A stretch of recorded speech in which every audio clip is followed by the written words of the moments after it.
my job is extremely stressful and demanding. I do a lot of travel, and I put a lot of hours in, and I can't do that really anymore.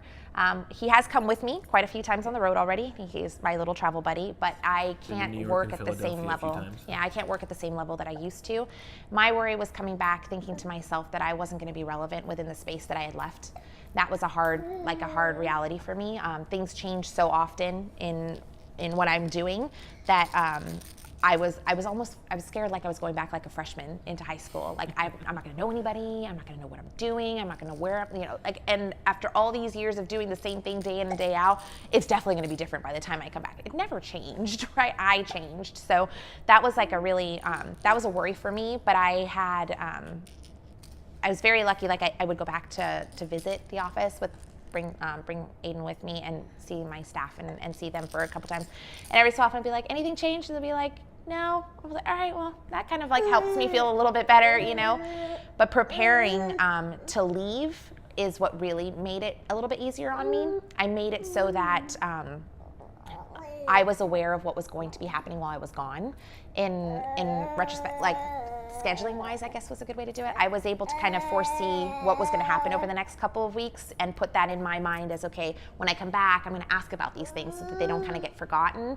And I'm going to put myself on a schedule now before I leave so that when I come back, I'm just mimicking what I had when I left. So I know I'm going to be leaving, I'm going to be getting there late in the morning and leaving a little bit earlier in the afternoon. So I would manage my schedule accordingly for the last couple of weeks of pregnancy so that when I came back, it wasn't any different. And my staff was able to kind of schedule my things around the same way. So nothing really changed for them. It just was a matter of me being back in the office instead. So, but the hardest part was thinking to myself that when I got back, I was going to be irrelevant. Like I left in one way and I came back in a different, and I kind of, I was worried about that, which is sad really because I should have been more worried about whether or not you were going to be okay, but I knew you were fine. So I wasn't worried about him. Truthfully, that wasn't the hardest part, like worrying about him because I knew he was with Ryan. I think maybe things happening while I was gone, that was kind of like sad. I was like, he's going to say his first word and I'm probably not going to be there. Or, he's going to do this and I'm not going to be there. He's going to crawl and I'm not going to be there. And the first time he rolled over, I wasn't there. But Ryan's like a ninja, so he got it on videotape. But yeah, so like, we're not too far away, only right down the street. So he gets to come over and see he comes to the office about once a week maybe.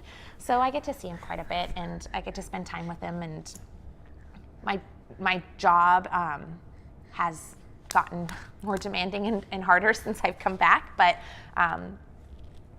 you got to do what you got to do to keep your family supported and taken care of and provided for. So if it wasn't me, it would have been him. So one of us was going to have to miss these kinds of moments, and it's hard being the mom to miss it because you're kind of brought up thinking to yourself you're supposed to be the only one that has all these moments with them. But if it's not me, I'm really glad it's him because it's one of us, and that kind of makes it a little bit easier.